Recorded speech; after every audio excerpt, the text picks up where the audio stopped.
Krishank Mane, would it not have been better for your government to allow Foxconn to announce rather than have this big public spectacle? Well, I think after today's letter, Rahul, we are specifically right, because the Foxconn chairman's letter clearly expresses their interest, and including the location and what necessary infrastructure or the permissions He's the also government sent of a letter to Telangana the has to do, Karnataka Chief Minister. which doesn't mention about the project or the location. I don't want to talk about the Karnataka state or the chief minister, but if that is the case, well, the area, the location, and the requirements what the government of Telangana has to do has been mentioned, which we clearly know. So in that case, when the agreement was between the chief minister after a discussion and the Foxconn chairman, because he was also there here for a grand opening of a T-Works, a first time prototyping which has been started in Telangana. So definitely the letter expresses their interest to do business here in Telangana. So there's absolutely nothing wrong, and this is not politics. Only when the government of Telangana was confident that the Foxconn company is ready to ground here, we've made it public. No, but this, And just the from a letter also political explains perspective, if we were to translate this and look at it from a corporate prism, just reminds me of two consultants both claiming that they backed the contract without knowing for sure that they actually have the contract. You made a pitch, the guy you made the pitch to said, yeah, good, I like your presentation. You have no idea yet what will happen. Until then, and Mohandas is smiling away because he's seen this happen oftentimes.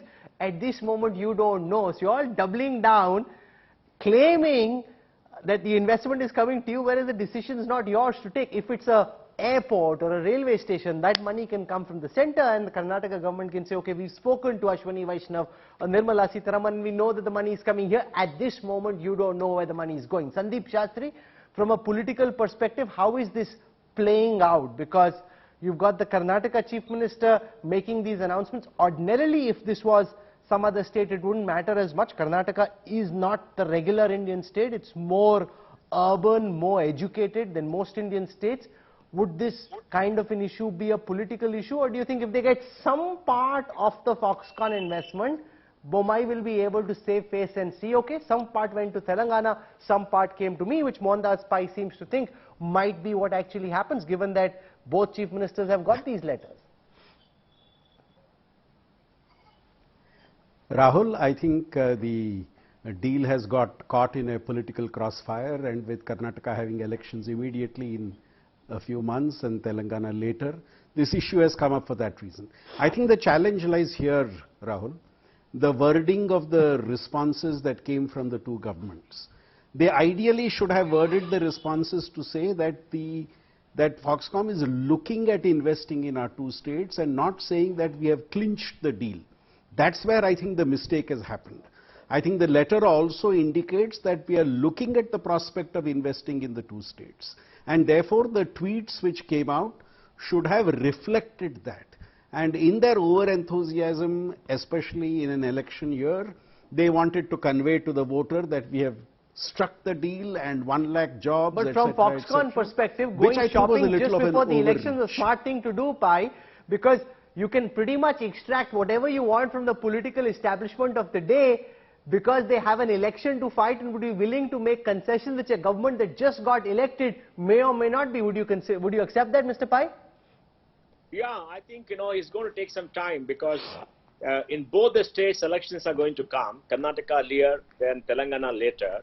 So they'll be very cautious. They would want iron-clad agreements about any incentives or anything else that has been promised, which we do not know. Because they will try to extract their pound of flesh, because they see two very desperate states trying to get the industry there. No, but we saw what happened, for example, in Andhra Pradesh, where Jagan rescinded on some of the promises and contracts that had been signed by the Chandrababu Naidu government. So if I was Foxconn, I'd actually wait to see what happens in Karnataka and then decide, rather than announce now not knowing who's coming to power. No, I mean, I would say that you should keep discussing with them, get a draft document, wait for a new government and get it signed by them, because in 60 days there's going to be elections. So in 60 days nothing is going to happen. You're not going to break ground or anything in 60 days, right? I think they should look at Telangana also in the same manner possibly. I don't know when the elections are. No, unless those will be much later in the year. Yeah, I don't know, even there maybe, I don't know, if it's December or something, they could possibly start the work if they get whatever they want. So I think nothing is going to happen in the next 60 days. I don't know if things are going to happen in 60 days.